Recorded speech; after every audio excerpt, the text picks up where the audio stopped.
Chaque 19 juin est célébrée la journée mondiale de lutte contre la drépanocytose. Il s'agit là d'un problème de santé publique majeur qui doit être maîtrisé. La journée consiste donc à informer et sensibiliser le grand public sur cette maladie génétique méconnue. Les détails assurent dans quelques instants. Après la fête de Tabaski, l'heure est à l'écoulement des peaux des bêtes sacrifiées. Chaque année, ces peaux jonchent dans les rues de la capitale. Cette manière de faire devient récurrente et l'on se demande que deviennent les peaux des moutons immolés. Mercredi 19 juin 2024, merci de nous suivre sur ORTM2. Bonsoir à tous et bienvenue. Ce 19 juin est célébrée la journée mondiale de lutte contre la drépanocytose. Afin de sensibiliser la population au diagnostic précoce de la maladie, le Centre de recherche et de lutte contre la drépanocytose a initié une conférence autour du thème « Dépistage néonatal, un espoir pour l'amélioration de la qualité de vie des drépanocytaires », une manière pour le CRLD de mener à bien la lutte contre la maladie. Reportage Sabine Keita. À l'instar des autres pays, le Mali commémore le 19 juin la journée mondiale de lutte contre la drépanocytose.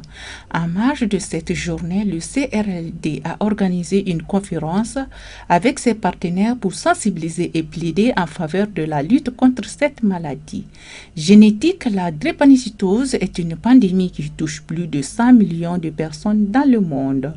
Le thème de cette année est « Dépistage néonatal, un espoir pour l'amélioration de la qualité de vie des drépanocytaires ». Nous avons mis l'accent sur le dépistage néonatal parce que c'est une activité primordiale en matière de lutte contre la drépanocytose.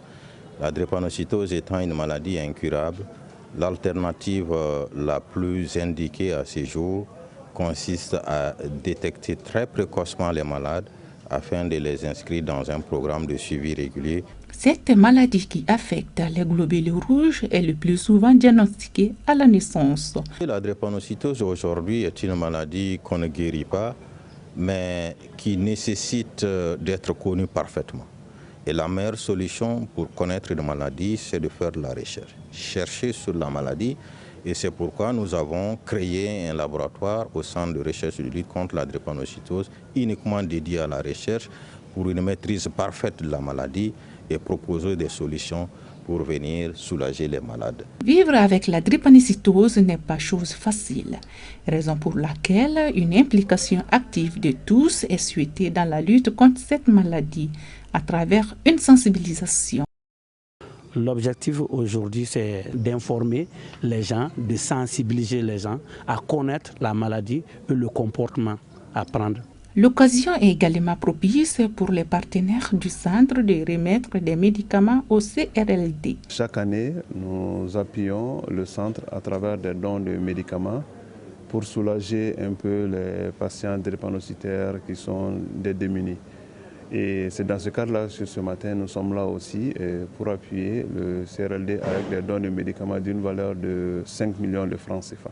Malgré les défis auxquels le CRLD fait face, des avancées significatives ont été réalisées. Aujourd'hui, si nous voulons parler de drépanocytose, le CRLD est l'un des seuls centres dans le monde capable de vous dire j'ai 17 000 malades. Et j'ai une information sur l'ensemble de ces 17 000 malades. Et donc ça, c'est vraiment un acquis qu'il faut pérenniser. Le deuxième acquis, c'est que le CRLD est un EPST qui est subventionné par l'État. Et donc ça, c'est un acquis comparativement à nos autres collègues d'autres pays qui n'ont pas eu cette opportunité. La drépanocytose est une maladie chronique pour laquelle il n'existe pas de traitement curatif. Premier du genre en Afrique, le Centre de recherche et de lutte contre la drépanocytose vise à promouvoir la recherche sur la maladie et la formation des professionnels de la santé. Vous l'avez sûrement constaté, cette année, pour la célébration de la fête, les marchés à bétail étaient bien approvisionnés en moutons, même si le bilan des ventes est jugé satisfaisant par le président de la filière interprofessionnelle bétail et viande du Mali. Il a par ailleurs souligné quelques difficultés. Je vous propose d'écouter ces propos recueillis par Aïssatadit Koumakani. De façon globale, la campagne s'est bien passée. Vous n'êtes pas sans savoir que les autorités aussi ont mis le paquet double pour permettre aux consommateurs d'accéder aux moutons à des prix concurrentiels. et à travers la vente promotionnelle à laquelle l'interprofession aussi a accompagné, a adhéré et a accompagné. Et puis me dire que c'était très satisfaisant parce que le marché de Bamako, malgré les exportations que nous avons eu à faire avec la Guinée, avec le Sénégal et la Côte d'Ivoire, le marché malien était très bien approvisionné.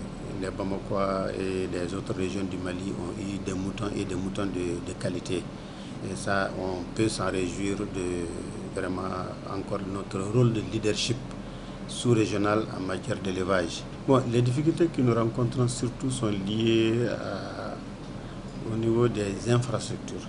Vous savez que Bamako n'a pas suffisamment d'infrastructures qui puissent accueillir les moutons. Et nos membres sont obligés d'aller avec les moutons dans la ville, dans les rues, comme vous avez pu le constater. Donc si on pouvait vraiment avoir des endroits, parce que Bamako c'est une ville moderne, normalement on doit avoir des infrastructures où on peut mettre les moutons, un marché commun et aussi la sécurité. Je vous le disais au sommaire, après la fête de Tabaski, place à l'usage des peaux des animaux immolés. Même si elles ne sont pas consommées en même temps que la viande de fête, les peaux suivent une véritable chaîne de production et de transformation, constituant ainsi une source de revenus pour certaines personnes qui décident d'en faire la commercialisation. Suivant le reportage de Cheikh Amadou Diarra. Nous sommes au lendemain de la fête de Tabaski. En ce jour du 18 juin, au marché de bétail de Lafiabougou, les familles n'achètent plus les béliers, mais plutôt vendent ou donnent leur peau. Moussa Touré est dans ce circuit depuis bien longtemps et il achète selon des critères bien spécifiques. Actuellement, ce n'est pas facile de recevoir des peaux de qualité. Nous les revendons aux tanneurs. Il nous est difficile d'accepter les peaux trouées, car ce sont des troisièmes choix. Nous ne gagnons pas assez d'argent avec le troisième choix.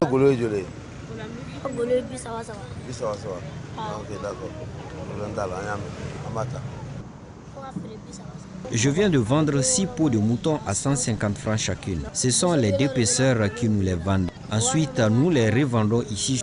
Du marché de bétail de Lafiabougou, nous nous sommes rendus à la maison des artisans près de la grande mosquée de Bamako en commune 2. Ici, place à la créativité. Les peaux des ovins suivent un véritable processus de transformation. Elles sont utilisées pour la confection de plusieurs accessoires. Les gens qui font le sacrifice des moutons, ils amènent leurs peaux pour que nous puissions les travailler. En général, moi-même. Donc on m'envoie les peaux de moutons, je les tanne sous forme de peaux de prière. Je confectionne des sacs et des ceintures. Je les fabrique avec la peau des animaux, surtout la peau de mouton. Je confectionne ces chaussures avec de la peau de mouton ou de vache. Par ailleurs, comme nous le montre Théophile Sangaré, les peaux des ovins de Tabaski servent à d'autres fins. Ouais, bon, là, comme il y a un terrain devant nous ici, les gens de la communauté passent placer leurs peaux là-bas. Il y a une association qui est chargée de ça, vient les ramasser et puis aller les faire vendre et puis donner l'argent aux orphelins. La fête de Tabaski est considérée comme un moment de célébration en toute convivialité. Il faut ajouter qu'elle constitue également une période génératrice de revenus pour des secteurs bien déterminés. Dans la capitale, certaines personnes pratiquent elles aussi le commerce de têtes et pieds de ruminants.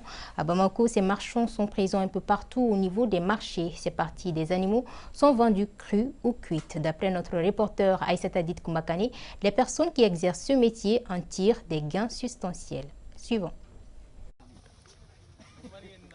Assis devant un feu ardent qui dégage une grande fumée, Ali Konaté et ses 2 ouvriers s'attellent à griller des têtes de ruminants, notamment de bœufs, de moutons et de chèvres. La machine est bien rodée pour ces artisans installés à Nyarila depuis plus de 10 ans. On trempe les différents morceaux dans l'eau chaude pour attendrir les poils. Un autre les épile et un troisième les grille. Le visage envahi de sueur, ce qui traduit la pénibilité de l'activité, les jeunes Konaté s'y confient. Nous achetons les têtes et les pieds du petit ruminant à l'abattoir en collaboration avec les bouchers, que nous revendons en ajoutant notre marge bénéficiaire. Pour ce faire, nous les préparons en les brûlant, en enlevant les poils, puis nous les vendons sur place ou sur différents marchés. Auparavant, l'achat à l'abattoir était moins coûteux, mais actuellement, les prix ont augmenté. Néanmoins, nous nous débrouillons. Les prix de vente dépendent du poids de chaque tête. Généralement, nos principaux clients sont des femmes qui viennent s'approvisionner chez nous pour revendre soit cru, soit cuit. Elle fait partie des nombreuses personnes qui achètent ces têtes et pattes pour les revendre. Elle le revend dans le grand marché. Cette activité, elle l'a héritée de sa mère et parvient à subvenir à ses besoins.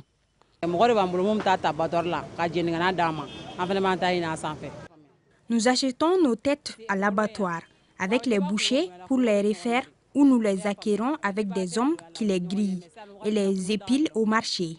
Il n'y a pas trop d'affluence ces derniers temps. C'est souvent les week-ends qu'on fait des bonnes affaires. Les jours heureux, je peux vendre toutes mes marchandises. Je suis habituée car j'ai hérité cela de ma mère. Comme difficulté énumérée par les différents acteurs de cette activité, il y a le problème de conservation, surtout en cette période de chaleur.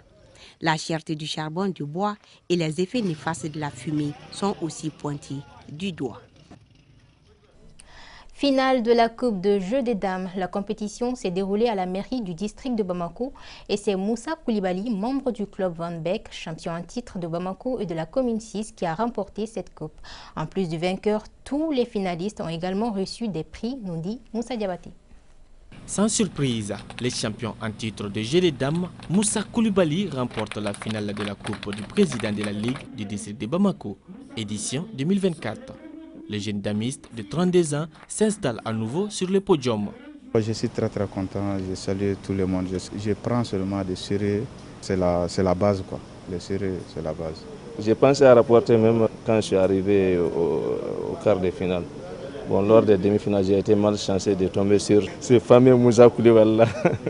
Voilà. Au terme de cette compétition, le niveau des damistes est très satisfaisant selon le directeur technique de la Fédération malienne de jeux de dames. En tant que technicien, les joueurs ont prouvé qu'ils savent jouer du début à la fin. Ils étaient à un niveau, si vous voulez, même international.